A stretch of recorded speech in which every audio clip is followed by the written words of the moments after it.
प्यारे भाई बहनों को जय मसीह की सुंदर समय के लिए प्रभु ईश्वर का धन्यवाद देते हैं। परमेश्वर आज आप सबके बीच में परमेश्वर के पवित्र वचन को लेकर आए हैं और इस वचन को आप लोग ध्यान से सुनना और समझ आए तो कमेंट में अपनी राय जरूर देना।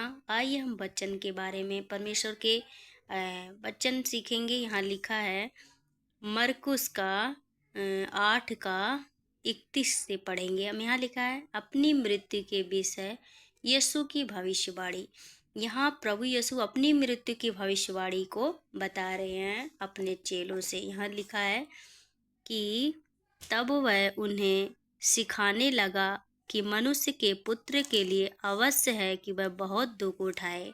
यहाँ प्रभु का वचन कहता है, प्रभु यीशु कहते हैं कि तब उन्हें सिखाने लगा, यानी चेलों को कहने लगे परमेश्वर कि मनुष्य के पुत्र के लिए अवश्य कि वो बहुत दुख उठाए। पुरनियों और प्रधान याजक और शास्त्री उसे तुच्छ समझकर मार डाले और 3 दिन के बाद जी उठे।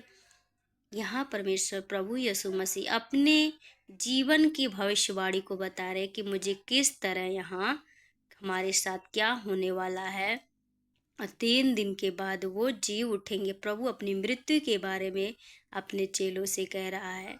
उसने यह बात उनसे साफ साफ कह दी। इस पर पतरस उसे ले जाकर झिड़कने लगा। तब पतरस जब यीशु मसीह कहने लगे कि मुझे मरना है और ऐसी ऐसी सजा होगी, मुझे तुच्छ समझेंगे लोग, मैं तो उसके बाद तीसरे दिन जी भी उठूंगा, तो इस पर पतरस उन्हें अलग ले जाकर प्रभु यीशु को झिड़कने लगा। परंतु उसने फिरकर अपने चेलों की ओर देखा। जब पतरस सोचा कि यीशु क्या कह रहे हैं, तो अलग ले जाकर उसे परमेश्वर यीशु मसीह को झिड़कने लगा कि प्रभु तू क्या कह रहा है।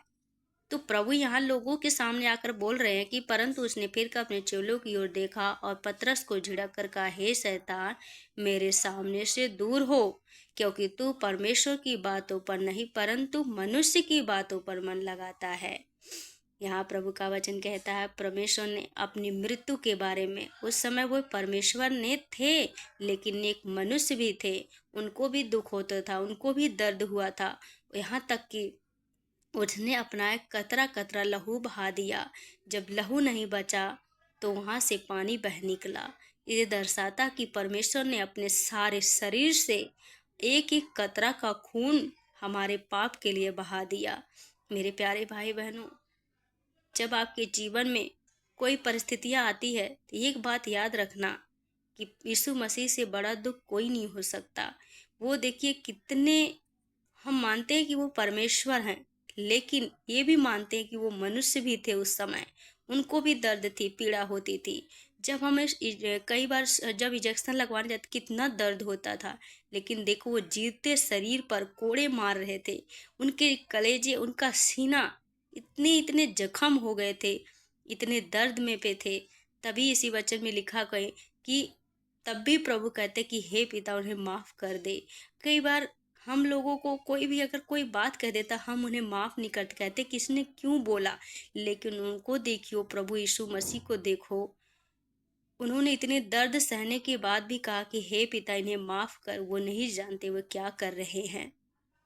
मेरे प्यारे भाई बहनों, आपके जीवन में कोई भी परिस्थितियां आती है तो एक बार प्रभु की बातों को याद करें, परमेश्वर के वचन को याद करें। परमेश्वर के जो जो दुख हुआ, जो लोग कोड़े मार रहे थे, लोग जितना उनको खून बह रहा था, उसको याद कर लेना तो आपकी जो दर्द है, जो आपकी पीड़ा है, जो आपकी मजबूरियां हैं, वो कम पड़ जाएगी। अब महसूस करके देखिए, एक बार दिल से महसूस करें तो आपको समझ आएगा। लेकिन बहुत जब इस्तिया रो रही थी, कह रहे थे कि मेरे लिए तुम मत रो, अपने बच्चे के लिए रो, यानी कि वो दुख वो बच्चों के लिए, अपने परमेश्वर के लिए नहीं, अपने बच्चों के लिए रो, अपने बच्चों के लिए जागो, अपने बच्चों के लिए प्रार्थना करो, ताकि ऐसा दिन ना आए कि मेरे बच्चे मुझसे दूर हो, शैतान उसे नाश कर दे, शैतान के चंगुल ने ना फंसने, शैतान की बातों पर मेरे बच्चे ना चलने पाए। हमें शैतान की नहीं, परमेश्वर की सुनना है। हमें लगातार परमेश्वर के वचन में बने रहे, परमेश्वर के अनुसार अपना जीवन जिए। दुख है, परिस्थितियां वो आज है कल खत्म हो जाएगी, लेकिन हमें क्या पता हमारी ज़िंदगी हम कब परमेश्वर के पास चले जाए, हमें कुछ नहीं पता। वचन कहता है कि परमेश्वर का दिन एक चोर के समान आएगा। जो लोग सोते हैं, आप लोग नहीं जानते चोर किस टाइम आएगा, उसी समय प्रभु का दिन आ जाएगा। हम कब मर जाए, कब चले जाए परमेश्वर के पास, कुछ नहीं पता। क्या पता हमारे पाप की वजह से हम नरक में चल जाए, क्या पता हम वचन को तुच्छ समझकर नरक चल जाए, क्या पता हम परमेश्वर को पीछे रखकर नरक चल जाए। इससे अच्छा है कि परमेश्वर की बातों को माने, परमेश्वर की आज्ञा को माने, परमेश्वर के वचन को सुने और उस पर चले। मेरे प्यारे भाई बहनों, इस वचन को जरूर लास्ट तक देखना, बहुत अच्छा लगेगा।